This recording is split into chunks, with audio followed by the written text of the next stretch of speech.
Atmospheric entry is the movement of an object from outer space into and through the gases of an atmosphere of a planet, dwarf planet or natural satellite. There are two main types of atmospheric entry: uncontrolled entry, such as the entry of astronomical objects, space debris or bolides, and controlled entry of a spacecraft capable of being navigated following a predetermined course, technologies and procedures allowing the controlled atmospheric entry. Descent and landing of spacecraft are collectively abbreviated as EDL. Atmospheric drag and aerodynamic heating can cause atmospheric breakup capable of completely disintegrating smaller objects. These forces may cause objects with lower compressive strength to explode. For Earth, atmospheric entry occurs above the Kármán line at an altitude of more than 100 kilometers above the surface, while at Venus atmospheric entry occurs at 250 kilometers and at Mars atmospheric entry at about 80 kilometers. Uncontrolled objects accelerate through the atmosphere at extreme velocities under the influence of Earth's gravity. Most controlled objects enter at hypersonic speeds due to the suborbital, orbital, or unbounded trajectories. Various advanced technologies have been developed to enable atmospheric re-entry and flight at extreme velocities. An alternative low-velocity method of controlled atmospheric entry is buoyancy, which is suitable for planetary entry where thick atmospheres, strong gravity or both factors complicate high-velocity hyperbolic entry, such as the atmospheres of Venus, Titan and the gas giants. History. The concept of the ablative heat shield was described as early as 1920 by Robert Goddard. In the case of meteors, which enter the atmosphere with speeds as high as 30 miles per second, the interior of the meteors remains cold, and the erosion is due, to a large extent, to chipping or cracking of the suddenly heated surface. For this reason, if the outer surface of the apparatus were to consist of layers of a very infusible hard substance with layers of a poor heat conductor between, the surface would not be eroded to any considerable extent, especially as the velocity of the apparatus would not be nearly so great as that of the average meteor. Practical development of re-entry systems began as the range and re-entry velocity of ballistic missiles increased. For early short-range missiles, like the V-2, stabilization and aerodynamic stress were important issues, but heating was not a serious problem. Medium-range missiles like the Soviet R-5, with a 1,200 kilometers range, required ceramic composite heat shielding on separable re-entry vehicles. The first ICBMs, with ranges of 8,000 to 12,000 kilometers, were only possible with the development of modern ablative heat shields and blunt-shaped vehicles.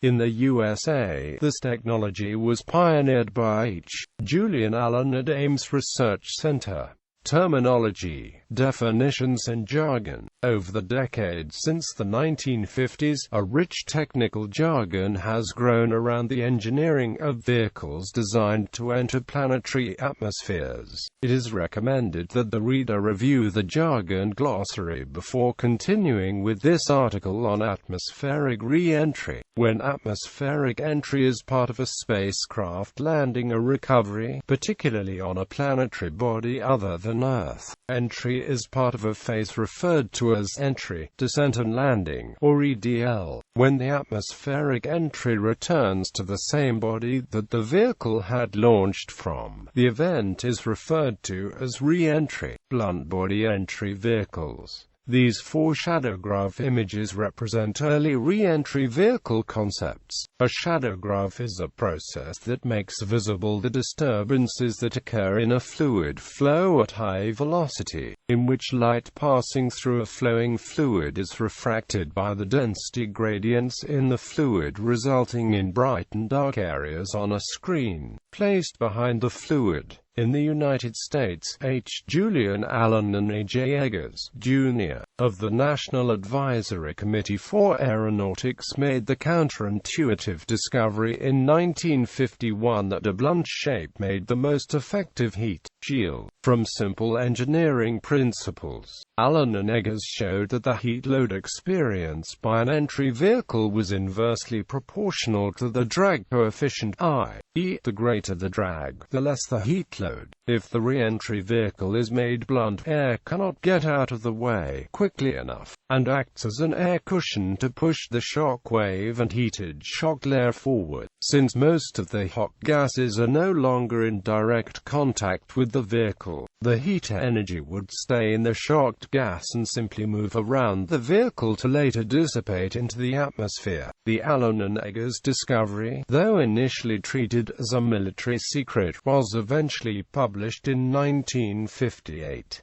Entry vehicle shapes. There are several basic shapes used in designing entry vehicles. Sphere, a spherical section. The simplest axisymmetric shape is the sphere, a spherical section. This can either be a complete sphere or a spherical section forebody with a converging conical afterbody. The aerodynamics of a sphere, a spherical section, are easy to model analytically using Newtonian impact theory. Likewise, the spherical section's heat flux can be accurately modeled with the Fay-Riddle equation. The static stability of a spherical section is assured if the vehicle's center of mass is upstream from the center of curvature. Pure spheres have no lift, however, by flying at an angle of attack. A spherical section has modest aerodynamic lift, thus providing some cross-range capability and widening its entry corridor. In the late 1950s and early 1960s, high-speed computers were not yet available and computational fluid dynamics was still embryonic. Because the spherical section was amenable to closed-form analysis, the geometry became the default for conservative design. Consequently,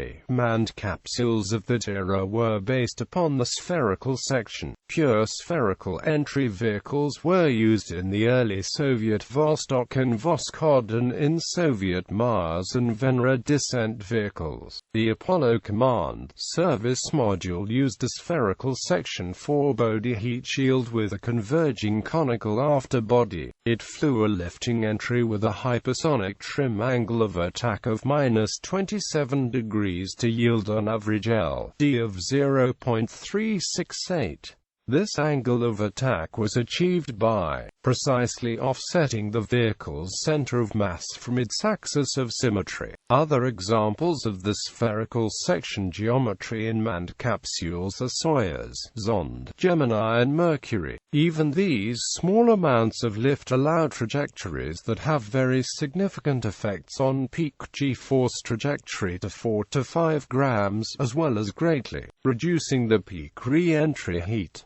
Sphere cone. The sphere cone is a spherical section with a frustomer blunted cone attached. The sphere cone's dynamic stability is typically better than that of a spherical section, with a sufficiently small half-angle and properly placed center of mass. A sphere cone can provide aerodynamic stability from Kepler and entry to surface impact. The original American sphere cone aeroshell was the Mk2RV, which was developed in 1955 by the General Electric Corp. The Mk2's design was derived from blunt body theory and used a radiatively cooled thermal protection system based upon a metallic heat shield. The Mk2 had significant defects as a weapon delivery system, i.e., it loitered too long in the upper atmosphere due to its lower ballistic coefficient and also trailed a stream of vaporized metal, making it very visible to radar. These defects made the Mk2 overly susceptible to anti-ballistic missile systems. Consequently, an alternative sphere cone RV to the Mk2 was developed by General Electric. This new RV was the Mk6, which used a non-metallic ablative TPS. This new TPS was so effective as a re-entry heat shield that significantly reduced bluntness was possible. However, the Mk6 was a huge RV with an entry mass of 3,360 kilograms, a length of 3.1 meters and a half angle of 12.5 degrees. Subsequent advances in nuclear weapon and ablative TPS design allowed RVs to become significantly smaller with a further reduced bluntness ratio, compared to the Mk6. Since the 1960s, the sphere cone has become the preferred geometry for modern ICBM RVs, with typical half angles being between 10 degrees to 11 degrees. Reconnaissance satellite RVs also used a sphere cone shape and were the first American example of a non-munition entry vehicle. The sphere cone was later used for space exploration missions to other celestial bodies or for return from open space, e.g., Stardust probe. Unlike with military RVs, the advantage of the blunt body's lower TPS mass remained with space exploration entry vehicles like the Galileo probe with a half angle of 45 degrees or the Viking aeroshell with a half angle of 70 degrees. Space exploration sphere cone entry vehicles have landed on the surface or entered the atmospheres of Mars, Venus, Jupiter and Titan. Biconic. The biconic is a sphere cone with an additional frustum attached. The biconic offers a significantly improved L/D ratio. A biconic designed for Mars aero capture typically has an L/D of approximately 1.0 compared to an L/D of 0.368 for the Apollo CM. The higher L/D makes a biconic shape better suited for transporting people to Mars due to the lower peak deceleration. Arguably, the most significant biconic ever flown was the Advanced Maneuverable Re-Entry Vehicle. 4 AMOVs were made by the McDonnell Douglas Corp. And represented a significant leap in RV sophistication. 3 of the AMOVs were launched by Minuteman I ICBMs on the 20th of December 1979, the 8th of October 1980 and the 4th of October 1981. AMOV had an entry mass of approximately 470 kilograms, a nose radius of 2.34 centimeters, a forward frustum half angle of 10.4 degrees, and interfrustum radius of 14.6 centimeters, aft frustum half angle of 6 degrees, and an axial length of 2.079 meters. No accurate diagram or picture of AMOV has ever appeared in the open literature. However, a schematic sketch of an AMOV-like vehicle along with trajectory plots showing hairpin turns has been published. AMOV's attitude was controlled through a split body flap along with 2 yaw flaps mounted on the vehicle's sides. Hydraulic actuation was used for controlling the flaps. AMOV was guided by a fully autonomous navigation system designed for evading anti-ballistic missile interception. The McDonnell Douglas DCX was essentially a scaled-up version of AMOV. AMOV and the DCX also served as the basis for an unsuccessful proposal for what eventually became the Lockheed Martin X-33. Non-axisymmetric shapes. Non-axisymmetric shapes have been used for manned entry vehicles. One example is the winged orbit vehicle that uses a delta wing for maneuvering during descent, much like a conventional glider. This approach has been used by the American Space Shuttle and the Soviet Buran. The lifting body is another entry vehicle geometry and was used with the X-23 prime vehicle. The first system was an Aerojet proposal for an inflated spiral wing made up from a Connell wire cloth impregnated with silicon rubber and silicon carbide dust. First was proposed in both one-man and 6-man versions. operations, used for emergency escape and re-entry of stranded space station crews, and was based on an earlier unmanned test program that resulted in a partially successful re-entry flight from space. But otherwise it appears the concept would have worked, even with the fairing dragging it. The test article flew stably on re-entry until burn-through. The proposed Moose system would have used a one-man inflatable ballistic capsule as an emergency astronaut entry vehicle. This concept was carried further by the Douglas Paracone project. While these concepts were unusual, the inflated shape on re-entry was in fact axisymmetric. Shock layer gas physics. At typical re-entry temperatures, the air in the shock layer is both ionized and dissociated. This chemical dissociation necessitates various physical models to describe the shock layer's thermal and chemical properties. There are four basic physical models of a gas that are important to aeronautical engineers who design heat shields. Perfect gas model. Almost all aeronautical engineers are taught the perfect gas model during their undergraduate education. Most of the important perfect gas equations along with the corresponding tables and graphs are shown in NACA Report 1135. Excerpts from NACA Report 1135 often appear in the appendices of thermodynamics textbooks and are familiar to most aeronautical engineers who design supersonic aircraft. The perfect gas theory is elegant and extremely useful for designing aircraft, but assumes that the gas is chemically inert. From the standpoint of aircraft design, air can be assumed to be inert for temperatures less than 550 K at 1 atmosphere pressure. The perfect gas theory begins to break down at 550 K and is not usable at temperatures greater than 2000 K. For temperatures greater than 2000 K, a heat shield designer must use a real gas model.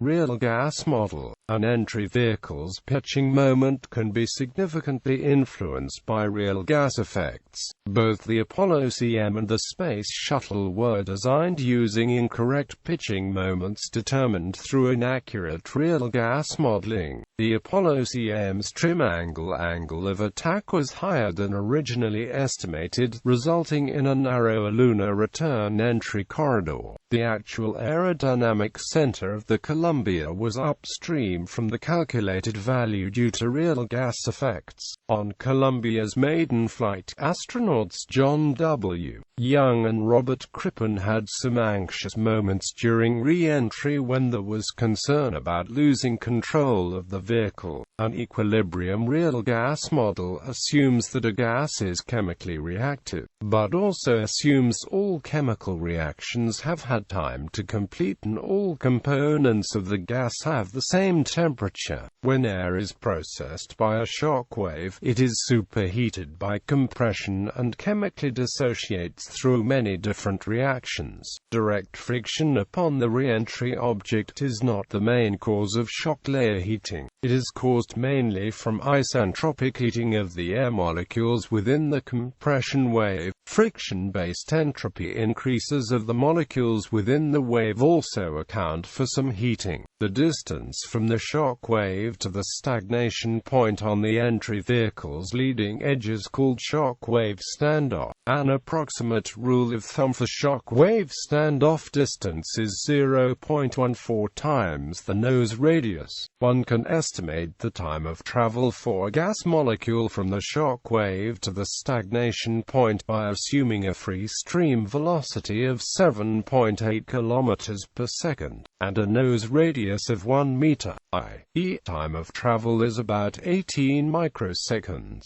This is roughly the time required for shock wave-initiated chemical dissociation to approach chemical equilibrium in a shock layer for a 7.8 km per second entry into air during peak heat flux. Consequently, as air approaches the entry vehicle's stagnation point, the air effectively reaches chemical equilibrium, thus enabling an equilibrium model to be usable. For this case, most of the shock layer between the shock wave and leading edge of an entry vehicle is chemically reacting and not in a state of equilibrium. The Fay-Riddle equation, which is of extreme importance towards modeling heat flux, owes its validity to the stagnation point being in chemical equilibrium. The time required for the shock layer gas to reach equilibrium is strongly dependent upon the shock layer's pressure. For example, in the case of the Galileo probe's entry into Jupiter's atmosphere, the shock layer was mostly in equilibrium during peak heat flux due to the very high pressures experienced. Determining the thermodynamic state of the stagnation point is more difficult under an equilibrium gas model than a perfect gas model. Under a perfect gas model, the ratio of specific heats is assumed to be constant along with the gas constant. For a real gas,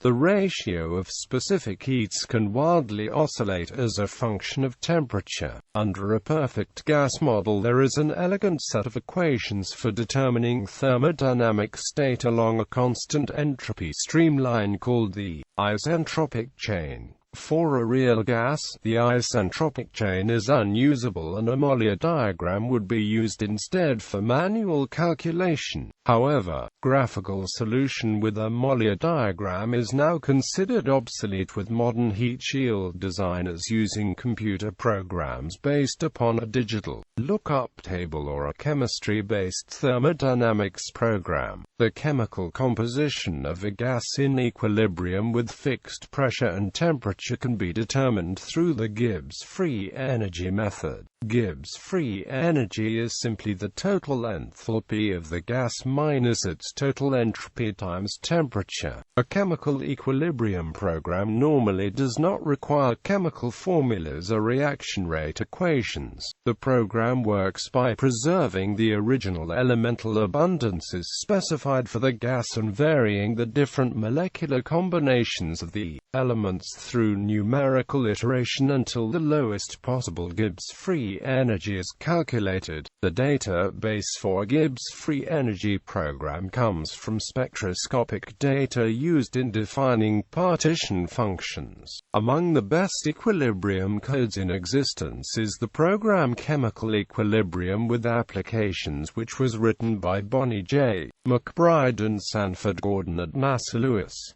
Other names for CEA are the Gordon and McBride code and the Lewis code. CEA is quite accurate up to 10,000 K for planetary atmospheric gases, but unusable beyond 20,000 K. CEA can be downloaded from the Internet along with full documentation and will compile on Linux under the G77 Fortran compiler. Real gas model. A non-equilibrium real gas model is the most accurate model of a shock layer's gas physics, but is more difficult to solve than an equilibrium model. The simplest non-equilibrium model is the Light-Hill-Freeman model. The Light-Hill-Freeman model initially assumes a gas made up of a single diatomic species susceptible to only one chemical formula and its reverse, e.g. N2N plus N and N plus NN2. Because of its simplicity, the Light-Hill-Freeman model is a useful pedagogical tool, but is unfortunately too simple for modeling non-equilibrium air. Air is typically assumed to have a mole fraction composition of 0.7812 molecular nitrogen, 0.2095 molecular oxygen and 0.0093 argon. The simplest real gas model for air is the 5-species model, which is based upon N2, O2, NO, N, and O. The 5-species model assumes no ionization and ignores trace species like carbon dioxide. When running a Gibbs free energy equilibrium program,